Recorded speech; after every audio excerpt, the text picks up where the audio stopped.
পাটোয়ারি ভাইয়ের আসন আর আল্লামা মামুনুল হক সাহেবের আসন, এই দুইটা আসনে ঢাকা ৮ আর ঢাকা ১৩-র মধ্যে বাংলাদেশের সকলের নজর পড়ে আছে। জানি না প্রশাসন হয়তো পরিকল্পিতভাবেই এই জায়গার ভোটের ফলাফলগুলো আটকে রাখছে, আমি জানি না। মির্জা আব্বাস এবং ববি হাজ্জাজ, তোমরা যেটাই ভাবো ভাই, সত্যের বিজয় হবে ইনশাআল্লাহ।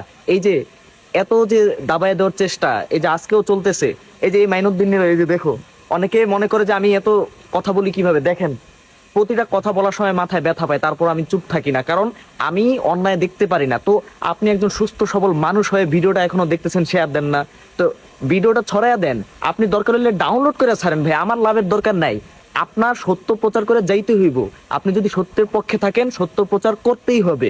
আমি যেই পরিস্থিতিতে থাকি, আমি তারপরও এতটা প্রেশার নিয়ে আপনাদেরকে সত্য, শুধুমাত্র আমি জানি মিডিয়া তো কোনো সময় সত্যটা এখন প্রচার করবে না, শুধুমাত্র সত্য প্রচারের জন্য এভাবে লড়ে যাচ্ছে। আপনি পারবেন না।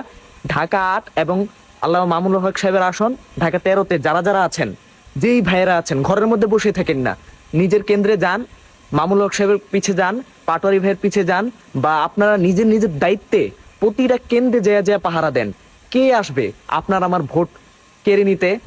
যে আসবে একটা হাত ভেঙে দিবেন, যে পা দিয়ে আসবেন সে পা ভেঙে দিবেন। আমাদের ভোট আমাদের অধিকার, এইখানে যে যেই হোক, যেই চোখ রাখুক, আমরা তার চোখ উপড়ায় ফেলবো। মনে রাখবেন, এই বাংলাদেশ আর জুলাই অভ্যুত্থানের আগের বাংলাদেশ এক নয়, এটা জুলাই অভ্যুত্থানের পরের বাংলাদেশ। শুধুমাত্র আপনাদের অবহেলার কারণে এই কথাগুলো বলতে বাধ্য হয়েছি। কাদের জানেন? আমাদের জনতার অবহেলার কারণে। হ্যাঁ, আমরা যদি স্ট্রিট থাকি, আমরা যদি শক্ত থাকি, আমরা যদি অন্যায়ের প্রতিবাদ করতে জানি, এটা কার বাপের ক্ষমতা আছে আমার ভোট নিয়ে যাইব?